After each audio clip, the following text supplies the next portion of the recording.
जय सिया राम। आज बहुत ही पावन और पवित्र दिन है। आज ही के दिन कवि कुल तिलक, संतों में श्रेष्ठ, हम सभी के आदर्श जो चौपाइयाँ आप गाते हैं, जो सिद्ध में चौपाई हैं, जिनको गाने से इच्छाएं पूरी हो जाती हैं। मंगल भवन अमंगल हारी, द्रवौ से दशरथ अजिर अभिहारी। हरि अनंत और उनकी कथा अनंत है, उनका विस्तार नहीं है। कहीं सुनई बहुविधि सब संता, कहने वाले और सुनने वाले दोनों संत हैं। ऐसी चौपाइयों को देने वाले हम सभी के आदर्श परम पूजनीय गोस्वामी श्री तुलसीदास जी महाराज का आज ही के दिन प्राकट उत्सव हुआ था। आज ही के दिन चित्रकूट में राजापुर गांव कहते हैं, चित्रकूट के निकट ही है राजापुर गांव, वहां पर गोस्वामी तुलसीदास जी का जन्म हुआ था। जन्म होने से पहले माता को ऐसा आभास हो रहा था, जब तुलसीदास जी गर्भ में थे तो माँ को ऐसा लग रहा था कि वेदों के मंत्रों का उच्चारण हो रहा है गर्भ में, शंख ढोल नगाड़े बज रहे हैं, आरतियां प्रारंभ होने लगी हैं, गर्भ में ऐसा लगता है कि आरती हो रही है। तो ऐसे गोस्वामी तुलसीदास जी जब गर्भ से बाहर निकले तो कुछ चमत्कार इनके जीवन में हुए। जीवन से पहले बाल काल में ही चमत्कार हुए। जब गर्भ से जैसे ही बाहर निकले तो इन्होंने कुछ और नहीं कहा, इन्होंने पहला शब्द यही कहा, राम सिया राम सिया राम। इन्होंने पहला शब्द कहा राम। और दूसरा चमत्कार क्या हुआ कि इनके देखो, जब बालक उत्पन्न होता है, जब बालक होता है तो दांत नहीं होते। तो हमारे गोस्वामी तुलसीदास जी के 32 दांत मुख में उपस्थित थे। और जन्म के विषय में इनके लिए दोहा बड़ा सुंदर कहा जाता है। आप उस दोहे से परिचित होंगे, स्कूल में भी ये दोहा बालकों को पढ़ाया जाता है। यदि नहीं आता हो तो ये दोहा आप याद कर लेना, बहुत सुंदर दोहा है। आपने एक दोहा तो सुना होगा, चित्रकूट के घाट पर भई संतन की भीड़, तुलसीदास चंदन जैसे तिलक देत रघुवीर, ये हनुमान जी ने बोला है। पर ये एक दोहा जन्म के लिए इनका ये कहते हैं कि 1554 विषय कालम जी के तीर, कालम जी कहते हैं जमुना जी को, कालम जी के तीर पर राजापुर गांव में कालम जी के तीर श्रावण शुक्ला सप्तमी और तुलसी धरों तुलसीदास जी प्रकट हुए थे। तो ऐसे संतों के दर्शन करने से हमारे पाप नष्ट हो जाते हैं। उन संतों की, भक्तों की कथाओं को गाने से हमारे प्रभु, हमारे आराध्य राम जी बड़े प्रसन्न होते हैं। क्योंकि राम जी स्वयं कहते हैं, मेरा कोई अपराध करे, मेरी कोई निंदा करे, मैं बुरा नहीं मानता हूँ, और होना भी यही चाहिए। जीवन में कोई हमारा शत्रु है, कोई हमारा बुरा सोच रहा है, तो उस पर क्रोध ना करना, यही उदारता सरलता है, यही सज्जनता की पहचान है। कोई हम पर क्रोध कर रहा है, कोई हमारा शत्रु, अरे शत्रु ही यदि हमारा कोई बुरा कर रहा है, सावधान रहिए, पर शत्रु के लिए भी बुरा भाव ना होना, यही सरलता शरणागति भगवान के चरणों में सच्ची है। तो इनके जीवन में कुछ कथा ये आती है, राजापुर गांव में इनका जन्म हुआ। जब इनका जन्म हुआ तो कुछ नक्षत्र ऐसा बन गया था जिससे कि पिता को ऐसा लगा, गांव वालों ने कुछ पिता के पास जाकर कहा कि अमूल नक्षत्र में इनका जन्म हुआ है, आप अपने पास रखोगे तो भारी पड़ेगा, आपका मृत्यु हो जाएगी, माता पिता रोगी रहेंगे, मृत्यु हो जाएगी, ये सब बात उन्होंने कही। तो माता को तो बड़ा दुख, क्योंकि माता की ममता बड़ी बताई, वेद पुराणों ने भी गाई, तो जिसने माँ की कृपा पाई उस पर कमी कोई ना आई। माँ ने देखा ये तो मेरे बालक के लिए बड़ा षड्यंत्र रच रहे हैं। जो घर में कार्य करती थी, एक सेवा करती थी दासी, जिसका नाम चुनिया था, चुनिया से कहा, चुनिया ये बालक, इसके लिए रूपरेखा, ये गांव वाले, इसके पिता ही इसके लिए कुछ अनर्थ होने की आशंका से इसको तू ले जा, और ये कुछ धन हमारे पास रखा है, इसको ले जा, इसकी सेवा करिए, उसको बचाइए। मुझे ऐसा लगता है क्योंकि भविष्य की कोई धरोहर है, ये भविष्य के कार्य करने के लिए, सबका कल्याण करने के लिए यहाँ पर उपस्थित हुआ है। चुनिया ले जाती हैं जमुना जी के उस पार। गोस्वामी तुलसीदास जी 5 साल तक उन्हें सेवा करी। बाबा बड़े होकर ही एक सर्प के काटने से देहांत हो गया और बाबा गोस्वामी तुलसीदास जी अनाथ हो गए। घर घर डोलने लगे, इसलिए कि भूख सता रही है, भूखे हैं।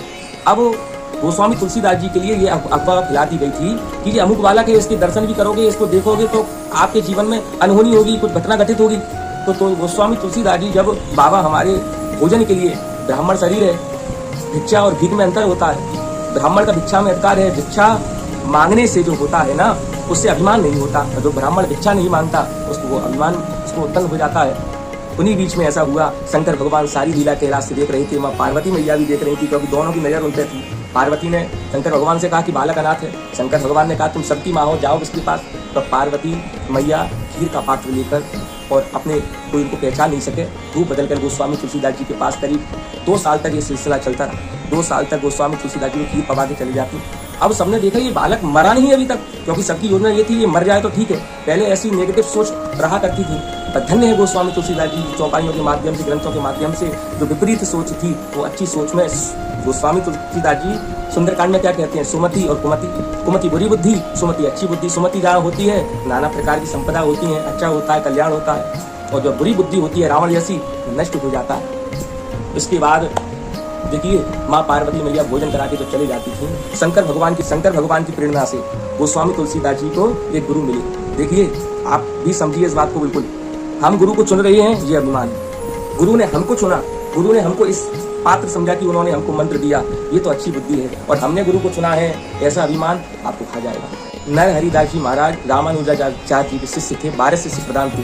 तो नर हरिदास जी के माध्यम से आपकी सारी शिक्षा पूर्ण हुई और आपने उनसे ये राम कथा को सुना और आपने 2 साल 7 महीने 26 दिन में अयोध्या में इस रामचरितमानस को लिखा। और समय पहले आके ये रामचरितमानस काशी विश्वनाथ के मंदिर में आपने रख दी। तब वहाँ ये कथा आती है भक्तमाल में कि बहुत से ब्राह्मणों ने आपका विरोध किया, बाद में सब कुछ ठीक हो गया। उन्होंने परीक्षा ली, सब में नीचे रख दिया रामचरितमानस, फिर वेद, फिर शास्त्र, फिर पुराण। और रात्रि में अचानक आवाज आई है साहब, शंकर भगवान ने इसी रामचरितमानस में आप देखेंगे हस्ताक्षर हैं शंकर भगवान के। और उन्होंने जोर से आवाज कही है कि सत्यम शिवम और सुंदरम, इस रामचरितमानस से जन जन का कल्याण होने जा रहा है। तो सारे ब्राह्मणों ने क्षमा मांगी, स्वीकार किया, धन्य है गोस्वामी तुलसीदास जी। तब से ये राम कथा, रामचरितमानस का मतलब क्या होता है, राम जी के जो चरित्र हैं वही राम कथा में गाए गए हैं। ये मानस से लेकर हमारे हृदय में प्रवेश होने चाहिए, हमारा कल्याण तब होगा। तो बाद में नाभागदास जी इस बात को कह रहे हैं कि त्रेता काव्य निबंध करीब 7 कोटि रामायण, एक अक्षर उच्चरे ब्रह्म हत्यादि परायण, तली कुटिल जीव निस्तार हित वाल्मीकि तुलसी भयो। जो वाल्मीकि ने ग्रंथ संस्कृत में लिखा था, कलयुग में वो पढ़ना सबके लिए सहज नहीं है। अब सबका कल्याण कैसे हो, तो संत तो परमार्थ के लिए ही, संत सबका कल्याण हो, इसलिए उनका त्याग और उनका तप वो स्वयं अपने लिए नहीं है, वो संसार को देते हैं। एक दोहा और कहते हैं कि वृक्ष कबहु नहीं फल बखें, नदी न सींचे नीर, और परमार्थ के कारण साधु धरो शरीर। ऐसे ग्रंथ हमें दे गए जिससे हम सबका कल्याण आज भी। संतों ने ये बात बताई है दास को, दास आपको बता पा रहा है। इस दास में कोई बुद्धि नहीं, ना बल है, केवल संतों के चरणों में एक प्रीति करता है। वह इतनी सुंदर बात बताई है भविष्य पुराण में। शंकर भगवान माँ पार्वती मैया से क्या कह रहे हैं, वाल्मीकि तुलसीदास कलो देवी भविष्यति और रामचंद्र कथा मेतम भाषा वृद्धाम करिष्यति। वही संस्कृत को वह चौपाई, ग्राम भाषा, सरल भाषा में चौपाइयों को लिख दिया। ऐसा तुलसीदास जी ने जन जन तक राम, इनके 12 ग्रंथ हैं, उस प्रधान जो ग्रंथ है वह रामचरितमानस है। कवितावली, दोहावली, जानकी मंगल आदि ऐसे ऐसे ग्रंथ हैं। तो धन्य हैं इनके माता पिता आत्मा राम दुबे और माता तुलसी, जिन्होंने ऐसी संतान को उत्पन्न किया। बाबा के जीवन में एक घटना और घटित हुई। उद्देश्य ये नहीं था बाबा का कि मैं जो जल चढ़ा रहा हूँ इससे कोई प्रसन्न हो। सोच का जल जो होता है प्रातःकाल, उस जल को एक वृक्ष के पास डाल देते थे, जो बट वृक्ष का जल था। उसमें से एक प्रेत निकला। उस प्रेत ने सामने खड़े होकर गोस्वामी तुलसीदास जी से कहा कि क्या चाहिए, सारी सिद्धियां तुम्हारी झोली में डाल देता हूँ, किसको बस में करना है। बाबा ने कहा मेरा ऐसा कोई उद्देश्य नहीं, मुझे राम के दर्शन करा दीजिए। पर देखिए कहा कि मेरी इतनी औकात नहीं, मैं राम जी के दर्शन, मैं चोर हूँ, मुझे मालूम है पुलिस कहाँ है, हनुमान जी कहाँ है। हनुमान जी तुम्हारी जो राम कथा, आप काशी में राम कथा जो गाते हो, कोड़ी के वेश में हनुमान जी महाराज आते हैं। बस फिर क्या था, तुलसीदास जी को तो बड़ा आनंद हो गया, राम कथा प्रारंभ करी, समझ गए कि जो कोड़ी जो आ रहे हैं वो और कोई नहीं, वह हनुमान जी महाराज है। राम कथा विश्राम होने के बाद गोस्वामी तुलसीदास जी अचानक दौड़े और जो कोड़ी रूप में जो थे वहां पर सज्जन, उनके चरण पकड़ लिए। उन्होंने कहा दूर हट जा, कोड़ हो जाएगा। क्या महाराज कोड़ नहीं होगा, मैं आपको पहचान गया। वहाँ हनुमान जी ने गोस्वामी तुलसीदास जी को दर्शन दिए और राम दर्शन का मार्ग बताया। और चित्रकूट में गोस्वामी तुलसीदास जी का आना हुआ। और दोहा में आपको बता ही चुका हूँ, मंदाकिनी के तीर पर राम जी ने अपने हाथों से उनका तिलक किया। अयोध्या में आके इस ग्रंथ को पूरा किया। और अंत समय जब गोस्वामी तुलसीदास जी का शरीर छोड़ने का जो समय आया, देखिए संत जो होते हैं वह शरीर छोड़ते हैं, संसारी शरीर नहीं छोड़ता। वो तो यमराज जो आते हैं भयंकर रूप लेके, यमराज के गण आते हैं विकराल रूप धारण करके, तो यमराज क्या करते हैं, वह खींचते हैं प्राणों को। तब दर्द होता है, तब होता है, तड़पता है। तो संतों का शरीर से प्राण कैसे निकलते हैं, जैसे मक्खन का गोला देखना, उसमें बाल हो, अनन्यास निकल जाता है। गोबर आपने देखा होगा, गोबर जब कंडे बनाए जाते हैं उसमें बाल होता है, तो बाल टूट जाता है। राम जी ने इनको फिर से दर्शन दिए। राम जी ने आकर कहा कि गोस्वामी तुलसीदास जी अब समय आ गया है, तुम्हारा जो समय है वो पूरा हो गया, तुमने मेरी जो लीलाएं हैं बहुत अच्छी तरह गाई है, रामचरितमानस संसार को दी है। अब मेरे बैकुंठ जहाँ दुख नहीं है, शोक नहीं है, वहाँ चलो। तो जब इनका समय आया तो सारे शिष्यों ने इनके पास आकर शरणागति करी। तो अपनी कुटिया में नहीं रहते थे काशी में, गंगा के ही किनारे पर, वहीं पर राम जी का भजन किया करते थे, श्री राम जय राम करते हुए। देखो एक चौपाई गोस्वामी तुलसीदास जी ने किसके नाम में बड़ी सुंदर गाई है, जन्म जन्म मुनि जतन कराही और अंत राम कही आवत नाही। अंत में राम नहीं आता। वही गोस्वामी तुलसीदास जी पूरे जीवन भर हनुमान जी और राम जी के दर्शन करते रहे।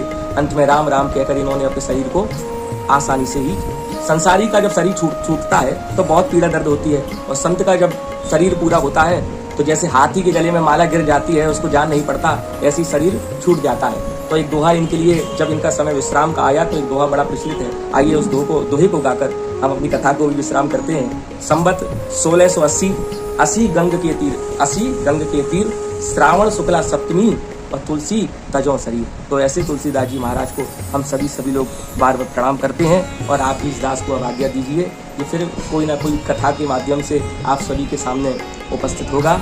जय सिया राम।